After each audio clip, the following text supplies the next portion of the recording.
Good morning. Welcome back to another episode. Now this one's a little bit different. I will roll on all the clips from our trip in the coming weeks, but we're going to start here. As the title said, what went wrong. Now we come home about 8-9 days early. We had a bit of a failure. Now this was a pure shakedown trip and a trial and error trip and an everything. And I'll tell you what happened. I'm not gonna pussyfoot around the bush or anything like that. Trailer, even though it's a few thousand Ks old, still a few things went wrong to the point. I mean, it was still usable and everything like that, but the steep point road killed us. And it killed us to the point where basically it shook all the rivets out. I only used alley rivets. And the boat nearly fell off. So, and like, I should have put more rivets in it, but like the trailer performed flawlessly. Unfortunately, little things, the rivets. So I need to go through, I'm going to basically pull all the whole trailer apart in the next year and redesign it. I'm not going to change anything on it, I'm just going to redesign it. Things like all my jerry cans, I'm going to make storage in the floor. So I'm going to cut the floor out and stick them in, so I don't have to pull them off every time, because it gets old lifting. There's 140 litres here, so 140 kilos of fuel off every time, so it gets old of lifting it off every time. I'm going to put a bit more storage in the floor and things like that, and just make it so I can just go hook up the boat and pull it off, instead of pissing around like we have to, and move everything, take everything off. It was a little bit of the reason why we probably didn't use it as much. Even though it only takes half an hour to get it off, it's quite an intense half an hour of physical work, and it just makes you not want to do it. Now that's my reasoning behind changing the trailer and stuff like that. Like you might have seen in another post, I am selling the buggy, but I'm just upgrading to something newer. My choice, don't have to sell it. Doesn't sell, I'll keep it. It's fine, it does the job. If I get enough time and I have enough money, I'll be changing the trailer, the boat trailer, to an alley trailer that's the same track as the buggy. That's the biggest issue, towing it. Tow's fine on a gravel and a hard sand. As soon as it's soft, no good. The boat is definitely testing the limits of the buggy, the towing limits. It's on spec, it's legal. Well, not legal, but it's recommended. But it's just too wide and the tyres aren't wide enough. So I'll probably end up putting the same wheels and tyres as the buggy.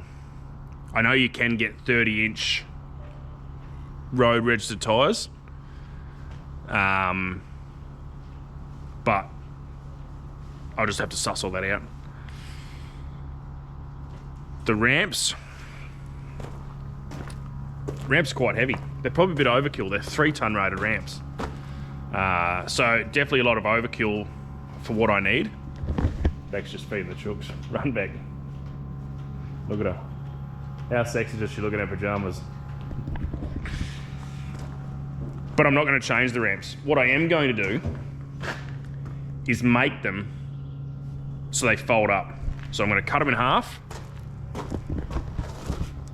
and make them fixed to the back of the trailer and lift up, and then fold in half and then mount to here.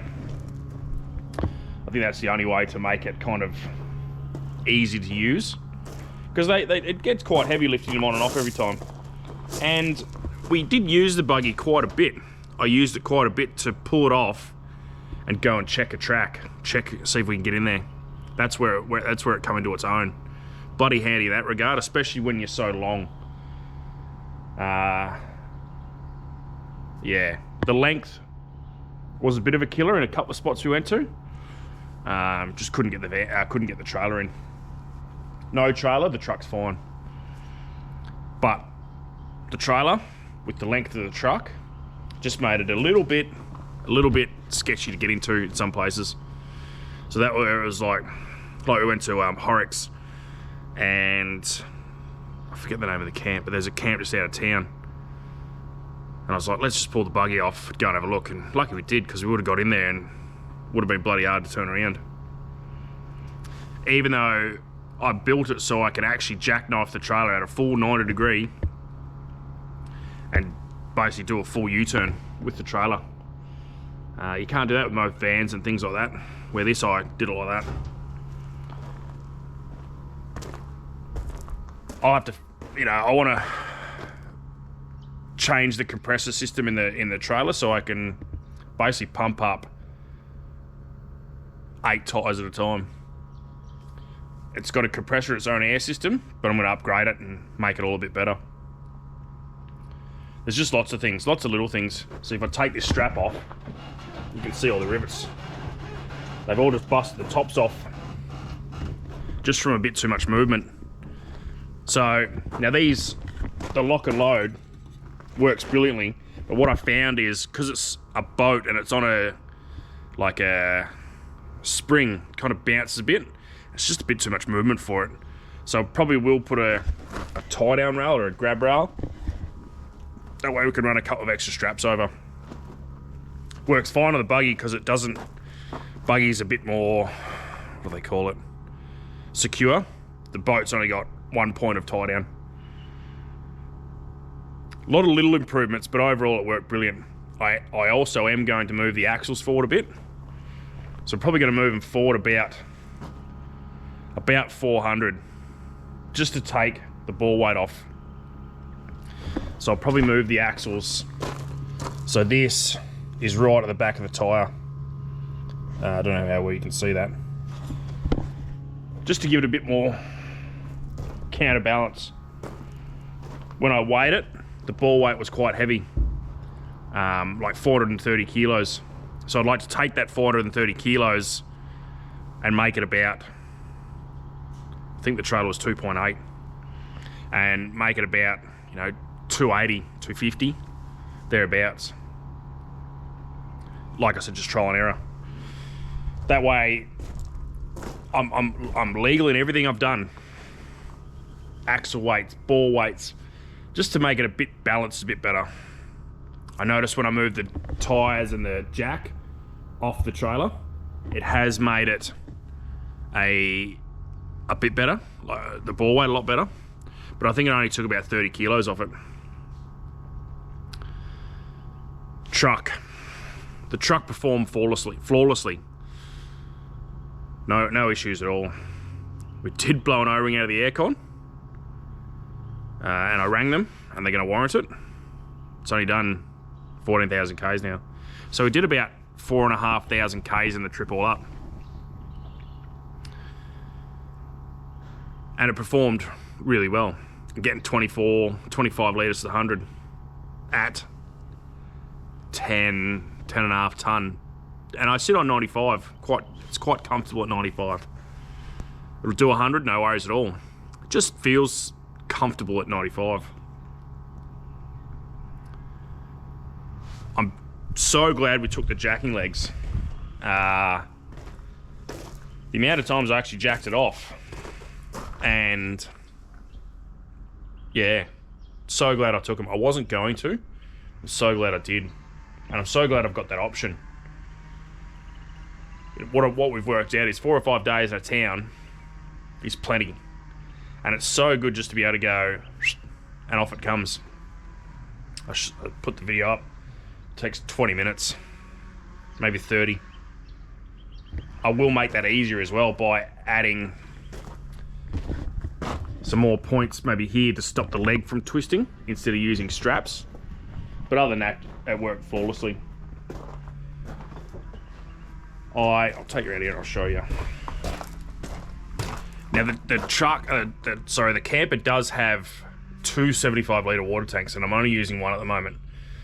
I am pulling one out, and I'm going to move the batteries just to give us a bit more storage. Now the truck also has 400 litres of water that I need to rejig, and one of the water tanks that's in the truck will go in the trailer. and rejig some weights and make it a bit more in the trailer. So I'm around probably 3.2 ton in the trailer, and I'm back to 6 ton in the truck. Like I said, the truck's got 400 litres of water in the chassis, and I am gonna jig it, move things around so I can fill 300 and have 100 as a spare. Okay, we're going off grid now. We can fill it right up. But other than that, the truck performed flawlessly. Yeah. Did have a couple little power issues. Not really issues. It was a bit of a... What do you say it was? You know, he didn't think about it, I didn't think about it, and we kind of didn't allow for it either. So it was just basically more on my behalf of time and all that kind of stuff. So as you know, the batteries are in the front compartment on the truck. In here. Now I am going to put these under the floor. It'll just give us a bit more storage in here. Now what happened? The inverter fell off the wall. And we hadn't even done a gravel road yet. Basically the screws just didn't like the fiberglass composite and just pulled out. So lucky we were going to Exmouth. So I had to go and get a piece of alley cut, mounted it. I had to pull the inverter out. It was a big job, especially on your own. Pull all the inverter out, disconnect everything, mount a piece of alley in there, and then screw all the inverter to it. So what the plan is now, okay, so we're in the camper now. So a few little things happen in here as well. Like I said, the water in the wastewater tank wouldn't flow out. So it just needs a bit of redesigning, probably a bigger hose. Just little things. The bed, every time we went over a rough road or something like that, the bed would end up back here. And you'll see in a couple of videos later on, it was like a war zone in here. Just got trashed. So it either needs a bit of alley here, or a strap over it from front to back. The camper did leak water. I think we nailed it down to it just leaked through one of the joins. So when it rained, I did fix it. I put some tape over it when it stopped raining, and it didn't leak again. So, like I said, this is all a trial and error. The biggest one was the reason we come home early. The roof failed. So, if you go back to one of my really early videos about how we wanted the roof mechanism to work. So it's on a scissor. Put this down. So it's on a scissor. So the scissor lifts the roof. Now, we did it so the actuators push horizontally. So they're trying to push a scissor that's going this way, so it's kind of working like this. They push out and the scissor lifts. Now, they don't all work in situ. So that was one thing. So if it was pushing, it'd lift one corner, and if I was pushing, because I had to lift it up. If I was pushing, I'd have to lift one corner, and if I didn't get the front end quick enough, the scissors would bow. And they all bowed to the point where they were getting stuck. Every time I tried to lift the camper up, they'd bow out, constantly have to bend them back in. The screws fell out. The rivets broke. The roof kind of basically moved over about that far. I think this is all from Steep Point. So, you know, it's not Damien's fault at all. This is a pure trial and error. Damien knows about it, and we're going to fix it all and make it better.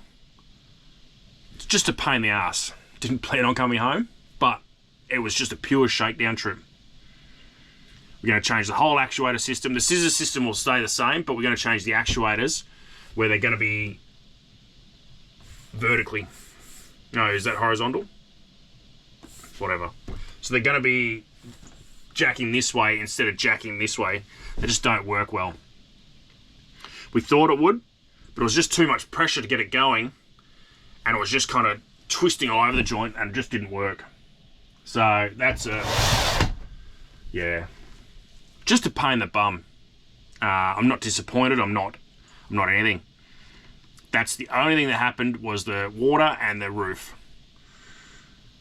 And when you're watching these videos, it just come into school holidays. So finding somewhere to stay was crazy. Finding a free camp to stay at was crazy. It was just, made it so difficult to the point where we just went, roof stuffed, let's go home. So we stayed at Ellendale Pool just out of Geraldton on a weekend, or it was the long weekend, so previous weekend of this, or whenever this comes out, I'm not sure. And that was basically the last time I put the roof up. The scissors just went and weren't any good. So that's when I made the call. I said to Beck, let's go. So we got up at bloody midnight and drove home. We went home by 7 o'clock, 6 o'clock or whatever.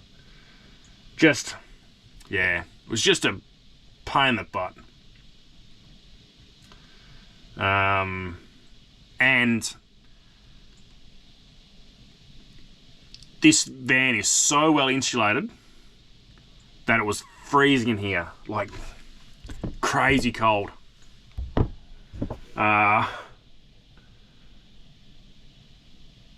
It was so cold in here, and I don't like the cold. I can't sleep in the cold, so if it's cold at night, I can't sleep. What happens when you don't sleep for a few days? You get kind of antsy. Then Beck and I just made the call, fuck it, we're going home. We were running the heater. Battery power is more than enough. You know, we induction cooked for basically 5 weeks. Thermomix, air fryer, running air cons, lights, perform flawlessly. And no issues whatsoever. Need a diesel heater. That just burns too much power in the morning. And if you have a couple of cloudy days, you're stuffed. You just got no chance of recovering. Don't have a generator. Might take one on the lap, I'm not sure. But yeah, it's very, like I said, pure shakedown trip. To find out what works, what doesn't work, what we can improve on. We can definitely make some improvements. But as a whole, it worked really well. I was happy with the fuel economy. I was happy with the performance of the truck. We went everywhere we had to go, and just the only thing that let us down was the roof lifting. Otherwise, you wouldn't be watching this video, and you probably would be watching this video, but not about the roof.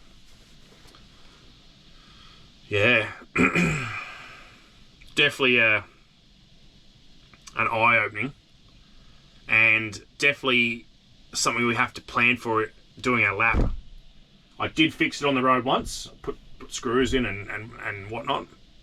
Can't keep doing that every few days. It'll start getting annoying. So, there is more plans to put more storage in here and whatnot. I want to run a microwave. I think a microwave would be more handy than an air fryer. I want to get rid of the gas hot water system and put an electric one in. And a diesel heater. And other than that, it'll be fine. We need to put one of those fans in for the dunny, because you do get a bit of smell up through it, and because it's a soft top, kind of comes in. It's not a bad smell, but it's not a great smell. But everything as a whole we created through everyone. Damien built this, All Terrain Warriors. Even though I had all the initial problems with the tray, it actually performed really well. I didn't have any more dramas with it, so they fixed it. And we went on some quite rough roads.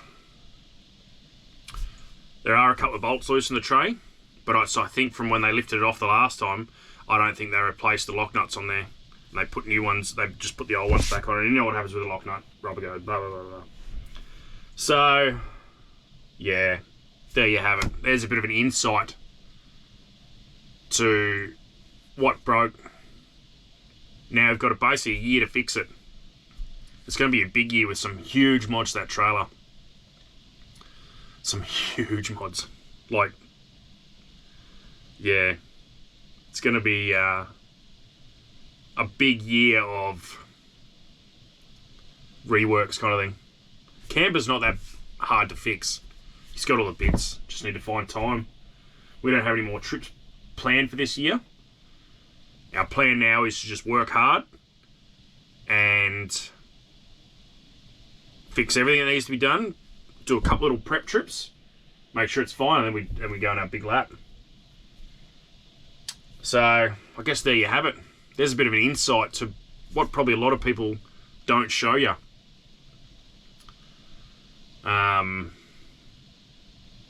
Yeah. I hope you enjoyed it. I hope the videos that I've got coming do it a little bit of justice. Yeah, on to the rebuild. Thanks for watching. Appreciate all your feedback. You know, the trip was so many people seen it here. So many people wanted to come up and chat. And that was great. It's great to get out there and finally, after all this build and everything, is just see the lot.